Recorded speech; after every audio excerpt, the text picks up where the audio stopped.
আসসালামু আলাইকুম এভরিওয়ান, কেমন আছেন সবাই? আশা রাখি ভালো আছেন।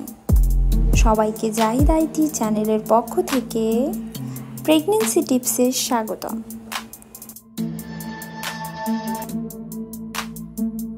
আজ আপনাদের সামনে হাজির হয়েছি গর্ভধারণের 11তম সপ্তাহের লক্ষণ, উপসর্গ, শিশুর বৃদ্ধি ও কিছু পরামর্শ নিয়ে। চলুন তবে শুরু করা যাক। তার আগে বলে নিচ্ছি, আপনি যদি এই চ্যানেলে নতুন হয়ে থাকেন তাহলে please hit the subscribe button. আর যদি ইতিমধ্যে সাবস্ক্রাইব করে থাকেন, থ্যাংক ইউ সো মাচ।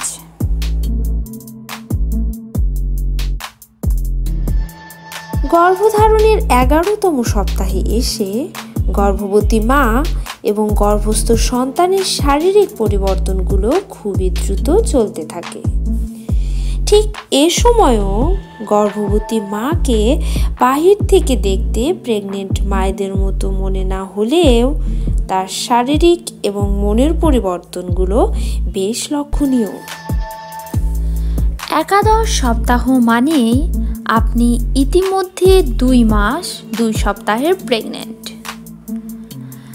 আপনাকে দেখে এখনও প্রেগনেন্ট মায়েদের মতো মনে না হলেও আপনি মনে মনে আপনার অনাগত সন্তানের কথা ঠিকই ভাবা শুরু করে দিয়েছেন।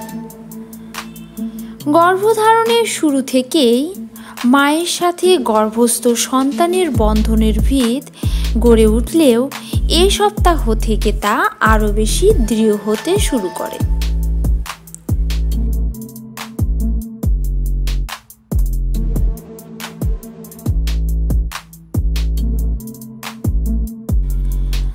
গর্ভধারণের 11তম সপ্তাহে এসে আপনার পেটের আকারে তেমন কোনো পরিবর্তন না এলেও এ সপ্তাহে আপনার কোমরের কিছুটা ভারী হওয়া শুরু করবে।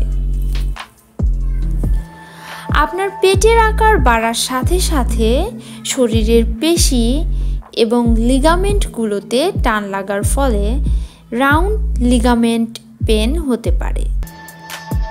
এ ব্যথা দুপাশেই হওয়ার প্রমাণ মিললেও ডান পাশে বেশি হয়ে থাকে। এ ব্যথা আপনার উরু পর্যন্ত বিস্তৃত হতে পারে। তবে ব্যথা যদি খুব তীব্র মনে হয় তাহলে ডক্টরকে জানানো উচিত।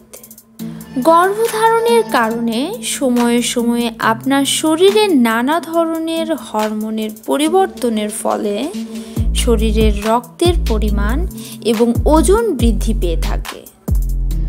এর ফলে আপনার শরীরের তাপমাত্রা বেশি বলে মনে হতে পারে। তবে এমন অবস্থাতেও চিন্তিত হওয়ার কিছু নেই। 11তম সপ্তাহে এসে বেশিরভাগ মায়েদের ক্ষেত্রে বিগত সপ্তাহগুলোর চেয়ে মর্নিং সিকনেসের প্রবণতা কমতে থাকে। তবে কারো কারো ক্ষেত্রে এ সময় মর্নিং সিকনেস একই রকম কিংবা আরও বাড়তে পারে। তবে এমন মায়ের সংখ্যা খুবই কম। গর্ভ অবস্থার 11তম সপ্তাহে গর্ভবতী মায়ের জরায়ুর আকার এবং শরীরের ওজন বেড়ে যাওয়ার ফলে হৃৎপিণ্ডে রক্তের চলাচল স্বাভাবিকের চাইতে আস্তে হয়। এ কারণে পায়ে ইডেমা বা পানি ধরার সমস্যার পাশাপাশি ক্র্যাম্পও হতে পারে। অন্যদিকে শরীরের নানা হরমোনের পরিবর্তন বা আয়রন সাপ্লিমেন্ট নেওয়ার কারণেও এ সময় কোষ্ঠকাঠিন্য দেখা দিতে পারে।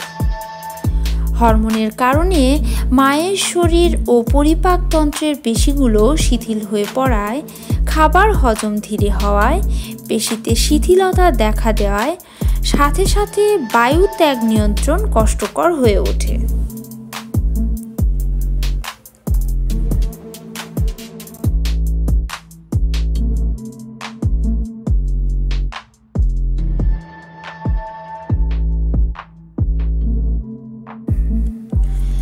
গর্ভধারণের 11তম সপ্তাহে এসে আপনার গর্ভের ভ্রূণ তার শরীরকে কখনো কখনো টান টান করছে, আবার কখনো কখনো উল্টে পাল্টে ভেসে বেড়াচ্ছে। এই সময়ে আপনার গর্ভস্থ ভ্রূণটির আকার একটি ছোট্ট লেবুর সমান, যা লম্বায় প্রায় 1.6 ইঞ্চির মতো। গর্ভ অবস্থার 11তম সপ্তাহে এসে ভ্রূণের গুরুত্বপূর্ণ সকল অঙ্গগুলো তার সঠিক অবস্থানে চলে আসে এবং বেশিরভাগ অঙ্গগুলোই তাদের নিজ নিজ কাজও শুরু করে দেয়।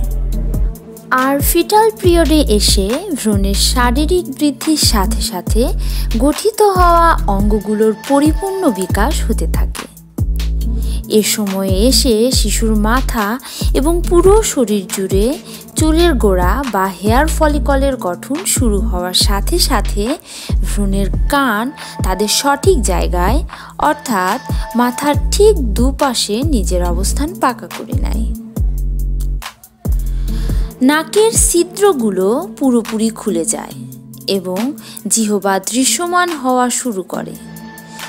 জন্মের 7-8 মাস আগ পর্যন্ত শিশুর দাঁতগুলো দৃশ্যমান না হলেও 11তম সপ্তাহ থেকেই গর্ভস্থ শিশুর 2 মাড়ির নিচে তার 20টি দাঁতের গঠন শুরু হয়ে যায়।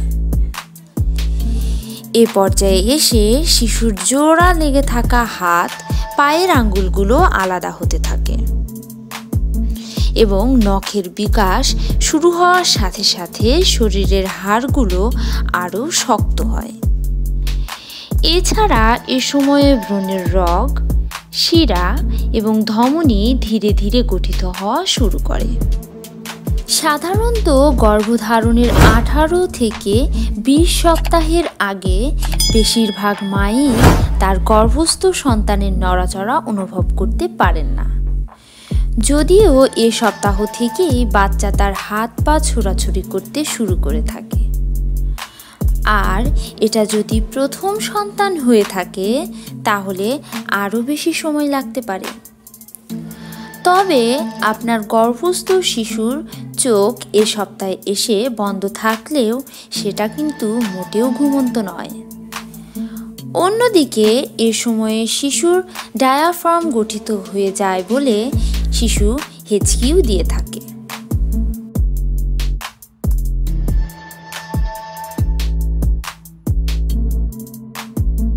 এই সপ্তাহের শেষে এসে আপনাকে আর বাড়তি ফলিক অ্যাসিড গ্রহণ করতে হবে না, কারণ ইতিমধ্যে আপনার শিশুর নিউরাল টিউবের গঠন সম্পন্ন হয়েছে। তবে সামনের দিনগুলোতে আপনার বাড়তি ফলিক অ্যাসিডের প্রয়োজন না হলেও ফলমূল এবং বীচি জাতীয় খাবার খাওয়ার দিকে বিশেষ মনোযোগী হতে হবে। এছাড়াও কোষ্ঠকাঠিন্য এড়াতে দিনে অন্তত 7 থেকে 8 গ্লাস পানি পান করার সাথে সাথে আঁশযুক্ত খাবার যেমন শাকসবজি, ডাল, আটা গ্রহণ করুন। মনে রাখবেন, গর্ভকালীন সময়ে কোষ্ঠকাঠিন্য দূর করতে বা অন্য যে কোনো সমস্যায় ঔষধ গ্রহণে চিকিৎসকের পরামর্শ নেওয়া আবশ্যক। গর্ভ অবস্থার প্রথম 3 মাস এবং শেষের 3 মাসে আপনার শরীরের ক্ষমতার তুলনায় ভারী কাজ এড়িয়ে চলুন। ঝুঁকে বা নুয়ে করা কাজগুলো ত্যাগ করুন এবং হাঁটা চলায় সাবধান থাকুন। গর্ভ অবস্থায় 11তম সপ্তাহ এসে গর্ভপাতের ঝুঁকি অনেকটাই কমে যায়। সুতরাং দুশ্চিন্তা পরিহার করুন। সেই সাথে পরিবারের অন্যান্য সদস্যের কর্তব্য হল শিশুর সঠিক বিকাশের জন্য গর্ভবতী মাকে সর্বদা হাসি খুশি এবং চাপমুক্ত রাখা এবং যথাযথ মানসিক সাপোর্ট দেওয়া। এতক্ষণ আমাদের সঙ্গে থাকার জন্য ধন্যবাদ। পরবর্তী ভিডিওতে সপ্তাহ অনুযায়ী গর্ভ অবস্থায় সিরিজের 12তম সপ্তাহের লক্ষণ ও পরিবর্তন নিয়ে আপনাদের সামনে হাজির হব। ভালো থাকবেন, সুস্থ থাকবেন। আল্লাহ হাফেজ।